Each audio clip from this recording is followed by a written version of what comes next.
በዚህ ሳምንት ሁለት ነገር ይታሰባል በዘወረደ። አንደኛው ትህትና ነው፣ ሁለተኛው ፍቅር ነው።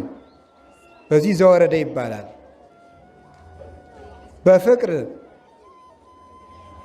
አልቦ ዘዐርገ ውስተ ሰማይ ዘእንበለ ዘወረደም ሰማይ ወልደ እጓለ እመሕያው ተብሎ እንደተነገረ እስመ ከመዝ አፍቀሮ እግዚአብሔር ለዓለም ወመጠ ወልዶ ዋሂደ። እግዚአብሔር ይህንን ዓለም እንደወደደው የሚተረጎምበት ሳምንት ነው። እግዚአብሔር ይህንን ዓለም እንደወደደ የሚተረጎምበት ሳምንት ስለሆነ የፍቅር ሳምንት ነው የሚባለው። የመጀመሪያው የጾሙ ሳምንት። ለምንድን ነው እንደዚያ የተባለው? ዘወረደ የተባለበት ምክንያት ፍቅሩን እግዚአብሔር የገለጠ ምን በማድረግ ነው? ሰውን ለመፈለግ ወደዚህ ዓለም በመምጣት ነው። ቃለ እግዚአብሔር አትሰሙም ታወራላችሁ፣ እናንተ ስለማትሰሙ እግዚአብሔርም እናንተን አይሰማችሁም፣ ትለፈልፋላችሁ እንጂ ብትጸልዩ ብትጾሙ በፍጹም ለእናንተ እና ለእኔ ያልታዘዘ መቅሰፍት ለማን ይታዘዛል?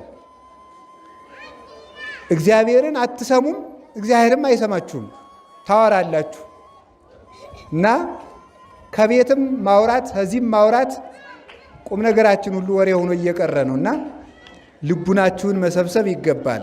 ጊዜያችሁን በከንቱ አታባቅኑ። እዚህ ላይ የቆሙት ምሰሶዎችና እኛ ልዩነታችን በመስማትና ባለመስማት ነው። ይሄ እዚህ ስለቆመ መንግሥተ ሰማያት አይገባም። ከቤተ ክርስቲያን ግቢ የተቀመጠ ሁሉ አይጸድቅም። ድንጋዩም ቤተ ክርስቲያን ውስጥ አለ። ረጅም ዘመን ቤተ ክርስቲያን ውስጥ የኖረ ሁሉ አይድንም። 50 ዓመት 60 ዓመት የኖራቸው ዛፎች እዚህ አሉ፣ አይጸድቁም፣ አይድኑም፣ አይሸለሙም። ረጅም ዘመን ስላስቀደስን እሁድ እሁድ ስላላቋረጥን አይደለም ድነት። በማዳመጥ ግዛንን ለአይምሮ ጠባይ አይምሮ ጠባይን ለነፍስ ጠባይ የነፍስን ጠባይ ደግሞ ለእግዚአብሔር ፈቃድ በማስገዛት ራስን በመግዛት ነው የሚዳነው እና እግዚአብሔር በዚህ ሳምንት የፍቅር ሳምንት ነው ያልኳችሁ። እግዚአብሔር ሰውን እንደወደደው የገለጠባቸው መንገዶች አሉ። መጀመሪያ እግዚአብሔር ሰውን መፍጠሩ በራሱ ፍቅር ነው።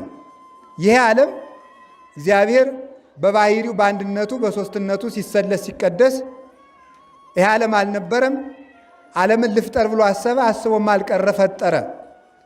22 ፍጥረት ፈጥሯል። ብዙውን አንድ እያሉ ቢቆጥሩት እንጂ ሁሉ ቢቆጠር ፍጥረት ሁሉ ተናግሮ አይፈጽመውም። ስለዚህ እግዚአብሔር 22 ፍጥረት ፈጠረ። ከ22ቱ ፍጥረታት መካከል ለክብር የተፈጠሩ 2 ናቸው፣ ሰውና መልአክ ናቸው። እግዚአብሔር ይገርማችኋል 21ዱን ፍጥረታት 6 ቀን ሲሰራ ሰንብቶ በስድስተኛው ቀን በመጨረሻው ሰዓት አዳምን ፈጠረ። ሰው ከመልአክ እንኳን መጨረሻ ነው የተፈጠረ። ለምን ሲባል ቤትን ሰርቶ መጨረሻ ላይ ጉልላቱን እንደሚያስቀምጡ ሁሉ ፍጥረትን ፈጥሮ የፍጥረት ክቡር የሆነውን የሰው ልጅ መጨረሻ ላይ ፈጠረው። አዳም የፍጥረት ራስ ነው። ለዚህ ነው እግዚአብሔር ፍጥረትን ፈጥሮ ጨርሶ አዳምን ከፈጠረ በኋላ ምድርን ግዛ ብሎ የሾመው። ስለዚህ ሰው የፍጥረት ንጉሥ ነው። ፍጥረት ለሰው ተፈጠረ እንጂ ሰው ለፍጥረት አልተፈጠረም። ፍጥረት ለሰው ልጅ የተፈጠረ ነው። ሰው ለፍጥረት ግን አልተፈጠረም። ይህን ለይቶ ማወቅ ይገባል። ጤፍ ለሰው ተፈጠረ እንጂ ሰው ለጤፍ አልተፈጠረም። መሬት ለሰው ተፈጠረ፣ ሰው ለመሬት አልተፈጠረም። መጠጥ ለሰው ተፈጥሯል፣ ሰው ለመጠጥ አልተፈጠረም። ምግብ ለሰው ተፈጥሯል፣ ሰው ለምግብ አልተፈጠረም። አጠቃላይ ገንዘብ ለሰው ተፈጥሯል፣ ሰው ለገንዘብ ግን አልተፈጠረም። ዛሬ ግን ተገላብጦ ገዦቹ እነዚህ ናቸው። እግዚአብሔር ገዥ ናችሁ፣ ራስ ናችሁ፣ የፍጥረት የበላይ ናችሁ ለማለት መጨረሻ ፈጠረን። ስለዚህ ራሳችሁን አክብሩ። በዚህ ሳምንት የምነግራችሁ እግዚአብሔር ወዶ መጨረሻ ፈጥሯችኋልና ራሳችሁን የሚያዋርድ ሥራ አትስሩ። ይነብብ ኃጥእ በዘያስሕት ርእሶ። ኃጢአተኛ ራሱን የሚያሳስት ነገር ይሰራል፣ ይናገራል። ራሱን የሚያዋርድ ነገር ይናገራል። ራሱን የሚያዋርድ ቦታ ይገኛል። ራሱን እያዋረደ ውሎ ራሱን እያዋረደ ያድራል። የውርደት ካባውንም በሲኦል ይከናነባል ማለት ነው። ስለዚህ ማድረግ የሚገባን ምንድን ነው ካላችሁኝ፣ ራስን ማክበር።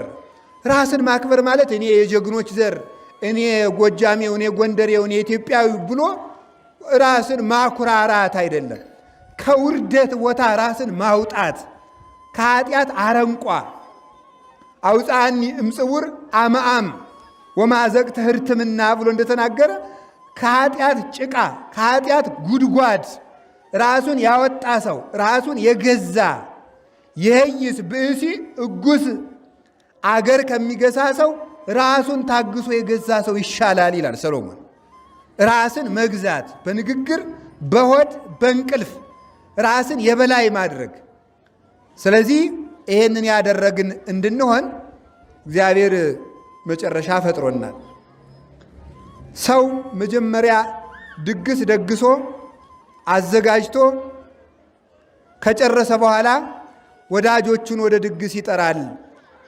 እግዚአብሔር ሰውን የመውደዱ ምልክት ለሰው የሚያስፈልገውን ሲፈጥር ሰንብቶ ሰውን መጨረሻ ፈጠረው። ሰኞ ጠፈርን ፈጥሮ፣ ማክሰኞ አዝሪቱን ፈጥሮ፣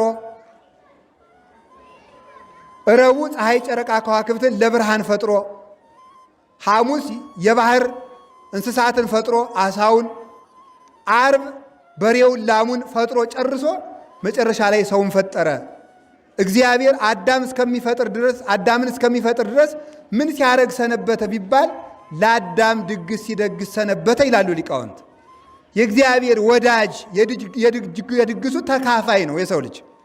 ለዚህ ተፈጥረናልና በፍጥረት ላይ ስላሰለጠነን ፍጥረትን ሁሉ ለእኛ ክብር ስለፈጠረ በዚህ እግዚአብሔር እንደወደደን እናውቃለን። የመጨረሻ እግዚአብሔር ከመጨረሻ አንድ በፊትም ነግራችሁ እግዚአብሔር ሰውን እንደወደደው የገለጠው በምንድን ነው ሲባል ሰውን መውደዱን የገለጠ በአርአያው በአምሳሉ በመፍጠሩ ነው።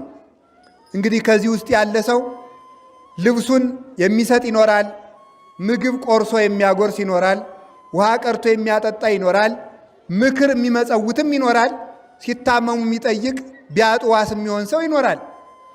መልኩን የሚሰጥ ሰው ግን አይገኝም። አይኑን የኔ አይን ጥሩ ስለሆነ ለአንተ ይሁን አንተ መልከኛ ሁንበት ብሎ አይኑን ጆሮውን ቆርጦ እጁን እግሩን ቆርጦ የሚሰጥ ሰው የለም።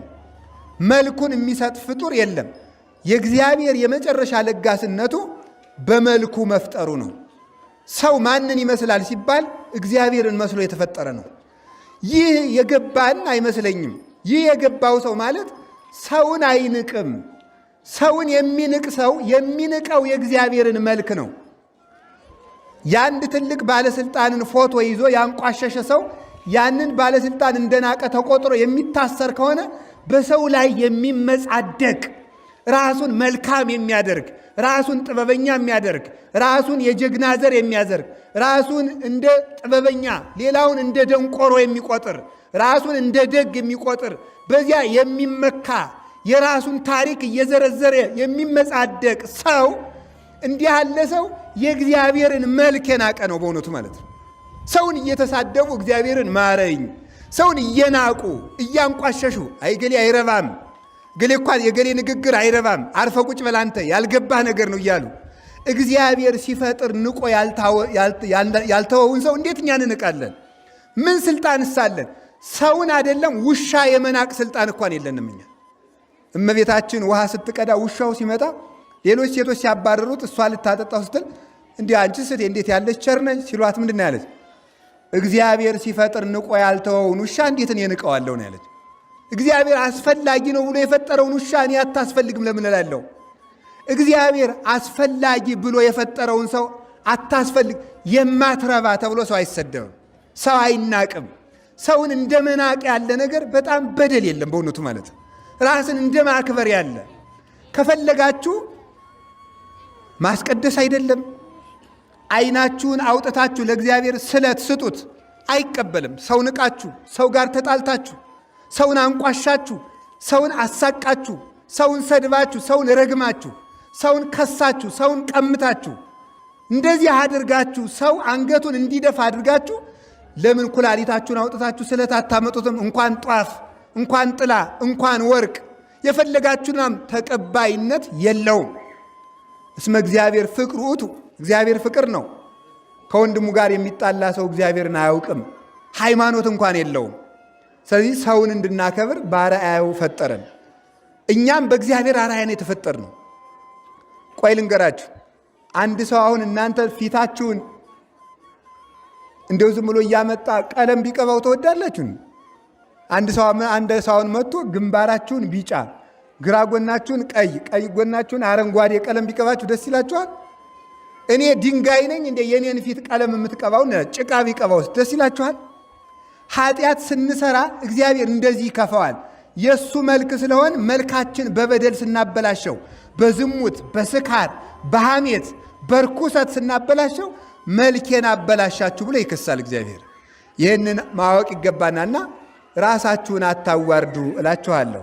ስለዚህ ወንድሞቻችን፣ እህቶቻችን፣ አባቶች፣ እናቶች ማድረግ የሚገባችሁ ነገር ምንድን ነው ካላችሁኝ፣ እርስ በርሳችሁ ተዋደዱ፣ ራሳችሁን አታዋርዱ፣ የሚያዋርድ ስራም አትስሩ። ራሳችን አዋርደን እንዳንገኝ የቅዱሳን አምላክ በቸርነቱ ይርዳን። ስለዚህ ለዚህ መጨረሻ ላይ ምን አደረገ? በአርአያው ለፈጠረው እግዚአብሔር ሰው ያልታዘዘውን ሲሰራ በአርአያው ፈጥሮት ነበር። ምን ሆነ? እንስሳትን መሰለ። ምን አለ? ወኮነ ከመ እንስሳ ዘአልቦ ልብ፣ ልብ እንደሌለው እንስሳ ሆነ ሰው። ያንን መልካችን ለመመለስ እግዚአብሔር ሰው የማያደርገውን ወራዳው የሰው ልጅ እንኳን የማያደርገውን ነገር እግዚአብሔር አደረገ። አሁን እናንተ የድሃ አለባበስ መልበስ አትፈልጉም። ቢኖራችሁ እንደ ድሃ ጎስቁላችሁ መታየት አትፈልጉም። ከድሃ ጋር እንኳን ማህበር መጠጣት ደስ ላይላችሁ ይችላል። ባለዳባም ከባለዳባ፣ ባለካባም ከባለካባ ይላሉ ሊቃውንቱ። መቀመጥ እንኳን ደስ አይለንም። ምንደራጀው እንኳን አቻ ፈልገን እድር እንኳን እንደው ቢፈቀድልን የቁመታችን የሊቅ የሊቅነታችንና የሀብት የሀብታችን እንደራጅ ነበረ። አይሆንም እንጂ እግዚአብሔር የሚያስደንቀው ግን የእኛን መልክ ይዞ መምጣቱ ነው።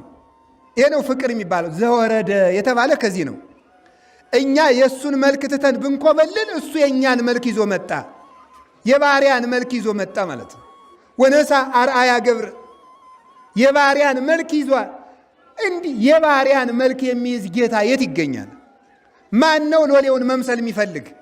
ማናት ገረዷን መምሰል የምትፈልግ? ስናጣው ቀረ እንጂ ክብርን አተነው ቀረ እንጂ እያለን የምንዋረድ እነማንን? ስለዚህ አንዴ ርሶም ኩሉን ዘባይልውቱም ኩሉ አንዴ ርሶም ኩሉ ከምትባሉ አንትሙ በንዴት እዚያሁ። እሱ ባለጸጋ ነው። ያንን እንኳን እንደ መቀማት ሳይቆጥር የባሪያን መልክ ይዞ መጣ። ባለጸጋው ድሃ ሆነ። ወደ ድህነት ተለውጦ ሳይሆን ከነ ባለጸግነቱ ድሃ ሥጋን ለብሶ ታየ። እንደ ሰው ደከመ፣ እንደ ሰው ተራበ፣ እንደ ሰው ወጣ ወረደ፣ እንደ ሰው እያወቀ ጠየቀ፣ እንደ ሰው ተቸገረ፣ እንደ ሰው ተጾመ፣ እንደ ሰው ጠማ፣ ውሃ ለመነ፣ እርቦት ከዛፍ ፍሬ ፈልጎ ሄደ፣ እንደማያውቅ ሰው ጠየቀ፣ በጠባብ ድረት በአጭር ቁመት ተመላለሰ፣ እናቱን ዘይኝ እያለ ለመነ፣ ውሃ ጠጣ፣ ተቸነከረ። ለእናንተን ይህ ይገባችሁ እንደሆነ አላውቅም። ፍቅር ማለት ግን እንደዚህ ነው። ማን ይህንን ያደርጋል? በድህነታችን መጥቶ ወደ ባለጸግነቱ ከፍ አደረገን ማለት ነው። በውርደታችን መጥቶ ምን አለ? ተመልከቱ። ትሑታንህ በትሕትናው አላለ። ወራዶችን በትሕትናው ከፍ አደረጋቸው። ውርደታችን ገንዞ ተመልከቱ። ዘዚያነ ሞተ ነሳ ወንቲሃው ክብረ ወሀበነ። የእኛን ውርደት ተቀበለ፣ የእሱን ክብር ሰጠን። የእኛን ሞት ተቀበለ፣ የእሱን ሕይወት ሰጠን። የእኛን ሕማም ተቀበለ፣ የእሱን ትንሣኤ ሰጠን። ሞቱን በሞቱ አጠፋልን። መራቆታችን በመራቆቱ አጠፋ።